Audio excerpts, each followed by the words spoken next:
ജനത്തിന്റെ മേൽ കടത്തിനുമേൽ കടം കയറി കേരളത്തിന്റെ യാത്ര ശ്രീലങ്കയിലേക്ക്. വളരെ ആശങ്കാജനകമായ അവസ്ഥയാണ് നമ്മുടെ കേരളം ഇപ്പോൾ അഭിമുഖീകരിച്ചുകൊണ്ടിരിക്കുന്നത്. 2 പതിറ്റാണ്ടിലെ ഏറ്റവും കടുത്ത സാമ്പത്തിക പ്രതിസന്ധിയിലേക്കാണ് കേരളം കൂപ്പുകുത്തിയിരിക്കുന്നത്. സർക്കാരിന്റെ നിയന്ത്രണത്തിലുള്ള പൊതുസ്ഥാപനങ്ങളെല്ലാം കടുത്ത സാമ്പത്തിക നഷ്ടത്തിലാണ് പോകുന്നതെന്ന ഞെട്ടിപ്പിക്കുന്ന വിവരങ്ങളാണ് പുറത്തു വന്നുകൊണ്ടിരിക്കുന്നത്.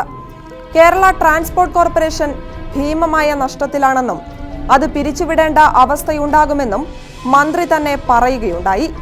കൂടാതെ KSEB, Bevco, Travancore Cochin chemicals, Kerala water authority, KSFDC തുടങ്ങിയ ഒട്ടുമിക്ക പൊതുമേഖലാ സ്ഥാപനങ്ങളും വൻ നഷ്ടത്തിലാണ് പ്രവർത്തിക്കുന്നതെന്നാണ് വിവരം.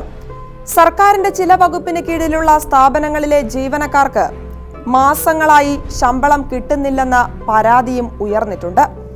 അടിസ്ഥാന സൗകര്യ വികസനത്തിനടക്കമെടുക്കുന്ന കടം പോലും ശമ്പളവും പെൻഷനും നൽകാൻ ചെലവഴിക്കുന്ന ഏക സംസ്ഥാനമായി കേരളം മാറിയിരിക്കുന്നു. സർക്കാർ ജീവനക്കാരുടെ ശമ്പള വർധനവും അതിഭീകരമായ കടബാധ്യതകളും കേരളത്തിന്റെ സമ്പദ് വ്യവസ്ഥയെ നിലയില്ലാ കയത്തിൽ മുക്കുകയാണ്. 2020-2021 സംസ്ഥാനത്തിന്റെ നികുതി വരുമാനം 45,272 കോടി ആയിരുന്നിടത്താണ് ശമ്പളവും പെൻഷനും 2021 62,952 കോടിയായി ഉയർന്നത്. ഇതോടെ ശമ്പളവും പെൻഷനും കൊടുക്കാൻ പ്രതിവർഷം 18,000 കോടി രൂപ കടമെടുക്കേണ്ട അവസ്ഥയിലായി കേരളം.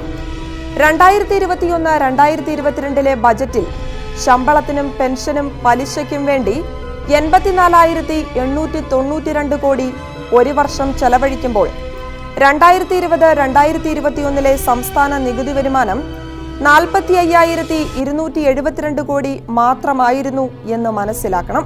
ഏറ്റവും ഒടുവിലത്തെ കണക്കുകൾ പ്രകാരം സംസ്ഥാനത്തിന്റെ കടം 3,27,655 കോടി രൂപയായി ഉയർന്നിരിക്കുകയാണ്. ഒന്നാം പിണറായി സർക്കാർ അധികാരമേറ്റെടുക്കുമ്പോൾ സംസ്ഥാന കടം 1,57,370 കോടി രൂപയായിരുന്നു. പിന്നീടത് 3,27,655 കോടി, അതായത് പിണറായി സർക്കാരിന്റെ ഭരണത്തിന്റെ 5 വർഷ കാലയളവിൽ കേരളത്തിന്റെ കടം അതുവരെയുള്ള കേരള ചരിത്രത്തിലെ മൊത്തം കടത്തിന്റെ ഇരട്ടിയായി ഉയർന്നു. കേരളത്തിന്റെ സാമ്പത്തിക നില തകർന്ന തരിപ്പണമായി മാറി എന്ന് ചുരുക്കം. ഈ കടുത്ത സാമ്പത്തിക പ്രതിസന്ധികൾക്കിടയിലും സർക്കാരിന്റെ 1-ാം വാർഷികം കെങ്കേമമാക്കാൻ സർക്കാർ അനുവദിച്ചത് 35.16 കോടി രൂപയാണ് എന്നത് കേരളം ഞെട്ടലോടെ കേൾക്കുക. കടം പെരുകി നിൽക്കുന്ന ഈ അവസ്ഥയിലും കേരള സർക്കാർ കടമെടുക്കൽ പ്രക്രിയ തുടരുകയാണ്. വാർഷിക പദ്ധതികളുടെ നടത്തിപ്പ് മെച്ചപ്പെടുത്താൻ ലക്ഷ്യമിട്ടെന്ന പേരിലാണ് കടമെടുക്കുന്നത്. ഈ സാമ്പത്തിക വർഷം അവസാനിക്കുന്നതോടുകൂടി കേരളത്തിന്റെ കടം 3.6 ലക്ഷം കോടിയാകുമെന്നാണ് കണക്കാക്കപ്പെടുന്നത്.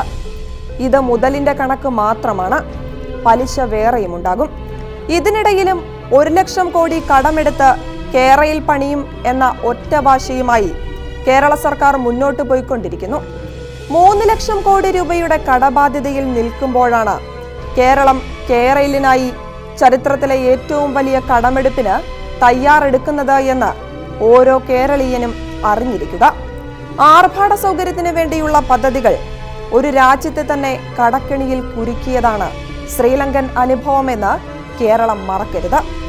ഇടം വലം നോക്കാതെ ദുർച്ചെലവ് പിടിച്ചു നിർത്തുക മാത്രമാണ് തൽക്കാലം സർക്കാരിന് മുന്നിലുള്ള ഏക വഴി.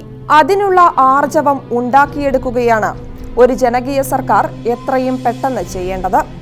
1 ലക്ഷം കോടി കടമെടുത്ത് കേരളയിൽ വന്നില്ലെങ്കിലും ഇവിടെ ആരും പട്ടിണി കിടക്കില്ല എന്ന് വീണ്ടും വീണ്ടും സർക്കാരിനെ പലരും ഓർമ്മിപ്പിച്ചുകൊണ്ടിരിക്കുകയാണ്. കേരളത്തെ മറ്റൊരു ശ്രീലങ്കയാക്കി മാറ്റരുതേ എന്ന് കേരള സർക്കാരിനോട് വിവരമുള്ള പലരും യാചിക്കുകയാണ്.